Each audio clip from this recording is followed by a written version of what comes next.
U.S. General 5 drawer. Make sure you wind your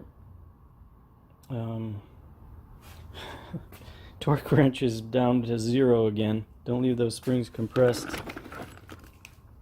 Also, I noticed on these Pittsburghs, I had to disassemble mine and put a little grease in there and tighten it up because I actually had one explode on me. Probably it was this one, I think. 3/8. Those get a little loose. So I just tightened everything up. Keep an eye on them. Keep them maintained. And they seem to do a good job. So we got our cart review here, right? Sockets and stuff. I use the old method of double-sided magnetic strips.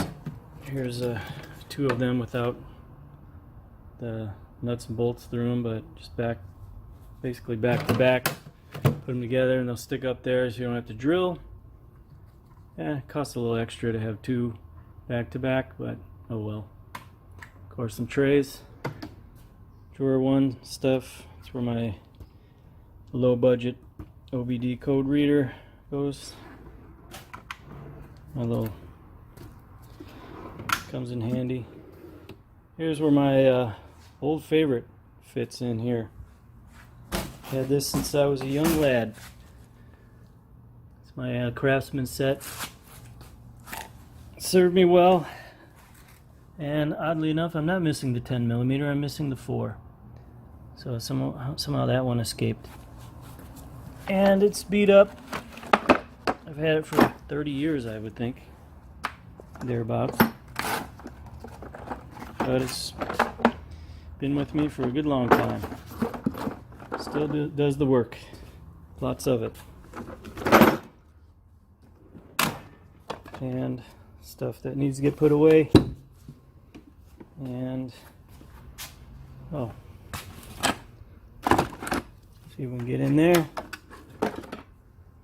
Ratcheting wrenches, use those. You had to use a Capri. Well, I bought a Capri 19mm when I did ball joints on my Camry, 2009 Camry. The 2AZFE, you know what that means. We'll see how that turns out. It's got just about 100,000 miles on it. But anyway, this thing is a great tool. Really happy with it. Capri. And I also have some Capri wobble extensions. Decent, you know, quarter inch. And then I'm a big fan of this tool. My wife convinced me to buy it. She's like, go for it. I was kind of hesitant about this dual head deal, but boy, it's decent. Happy with it, actually. I don't have any expensive ratchets. Another Capri quarter. The 3/8 is I actually don't have 3/8 on that one. Don't have a ton of ratchets. Don't really have a ton of tools. Just buy it as I need it, including this thing. Came in handy many times. Oh, I think 1 pounder. Yep. Dead blow. And a various assortment of goodies. And then underneath here I got some tools that I actually am very happy with. These Cobalts impacts. This thing, when I did the timing belt on this 2007, this thing was beast. I was able to get off that harmonic balancer bolt, no sweat. Of course, I did use, just to be sure, this famous socket, 22mm. It's a heavy beast here, but it worked like a charm. No sweat. So, and then that timing belt went well. Watched a ton of videos, so it's kind of why I'm making this one. A little payback for all the stuff I've learned from so many YouTubers, big names and not so big names. So here we go. One more. This one is the drill driver.